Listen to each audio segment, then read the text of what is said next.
Yes, Kenya. Tamu sana, tamu sana, tamu sana, yes. I want us to listen to some remarks made by William Ruto earlier today. For the remarks are going to inform our analysis and discussion right now. Tuko na housing fund ambayo tunataka kila Mkenya a contribute pesa kidogo, 3% of your income, 3% of your salary. Kama unapata shilingi 10,000, 3% ni shilingi 300 kila mwezi, uweke katika hiyo hazina.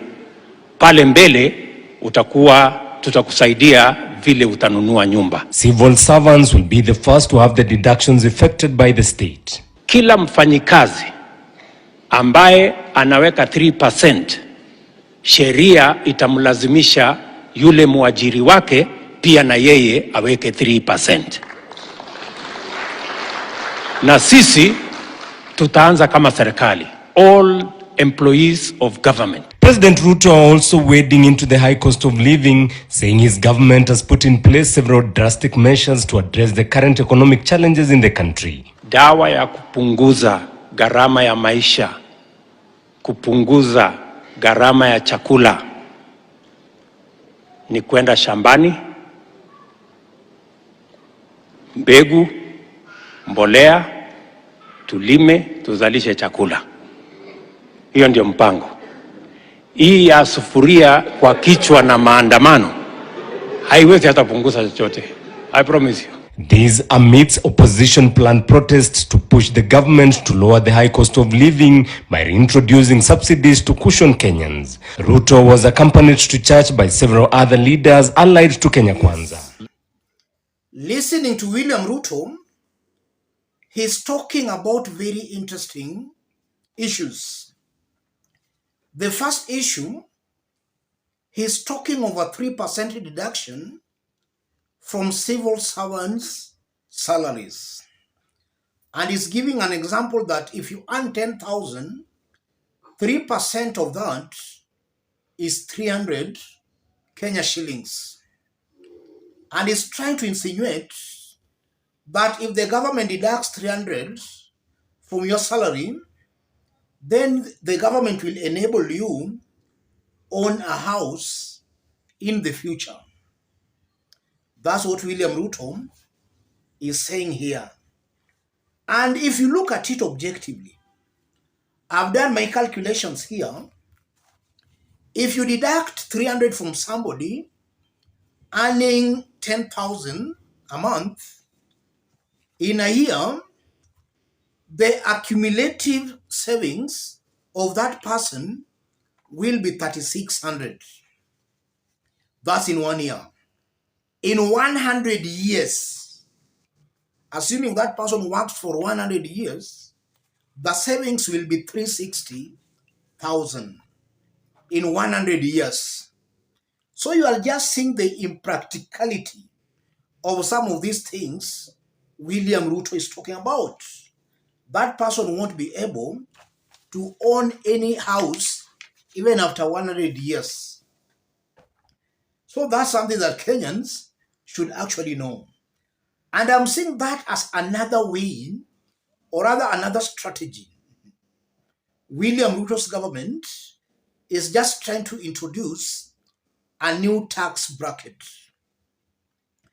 So the civil servants should be prepared for a new tax bracket being introduced in their payslip. And then maybe in the coming months, Ruto is going to roll that even to non-civil servants. And Kenyans will be told that you must pay maybe 300 and then we'll be giving you houses. All these are just political conmanship. I lack a better word to actually term that, if not political conmanship. William Ruto is also talking about reducing the cost of living and is talking of Kenyans going to the farms. William Ruto should be told that not all Kenyans have got farms to till. Some are even squatters. They don't have anything. So if you say that Kenyans should go to the farms, you are assuming that Kenyans have farms, that everybody has a farm to till. In this video, I want us to dissect those remarks by William Ruto to see the political implications of those remarks by William Ruto and what they mean politically. But before we do that, let's have a look at a very interesting tweet by Alfred Mutua today. A tweet that was shared out by Citizen TV Kenya.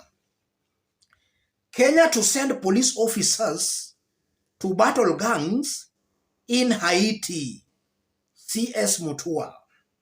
If you go through that story, Alfred Mutua, Cabinet Secretary for Foreign and Diaspora Affairs, says Kenya has offered to send a contingent of police officers to Haiti to assist the country in combating a reign of terror waged on civilians by marauding gangs.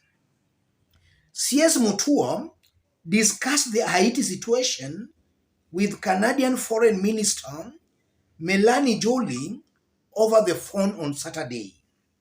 We reviewed Haiti's situation where gangs have made towns and people's lives unbearable. In this regard, Kenya has offered to send police officers to assist in stabilizing the country. Canada is one of the nations at the forefront in supporting Haiti's process toward stability, CS Mutua said on Twitter. So Mutua is again confirming that Kenya is contemplating sending its police officers to Haiti to deal with the gangs there in Haiti. And that's very interesting because just some few days ago, Azimio were in Moranga and the police boss there told them that there were not enough police officers for them. Rather, there were no police officers at all for them. That the police was engaged somewhere.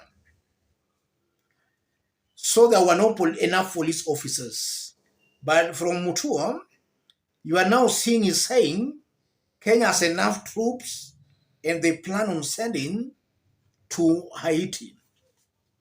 And this is also very interesting because if you look at police to civilian ratio, I believe as it is right now, is around one police officer to about 400 civilians.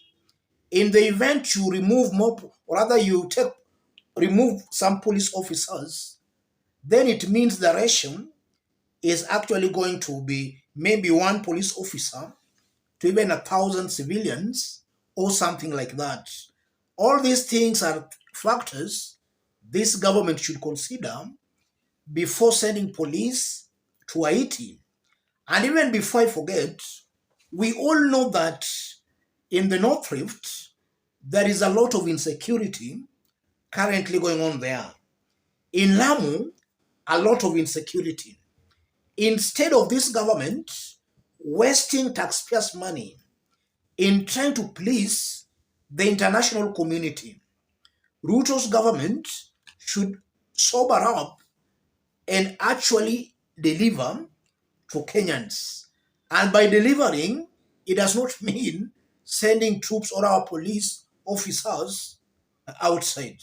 Ruto and his team, they are getting it completely wrong, ladies and gentlemen.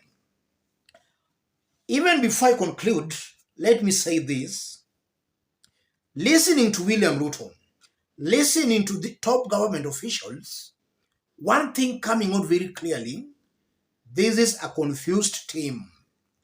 A team that was not ready, not prepared to rule. A team that is getting it completely wrong.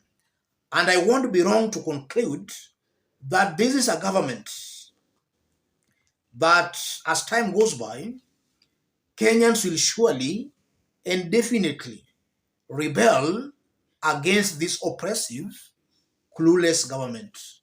Let me stop it there, ladies and gentlemen. If you want to support us here, I've pinned my number on the comment section. Contact me through the number or feel free to channel your support to the number. Let's meet in our next analysis. Thank you.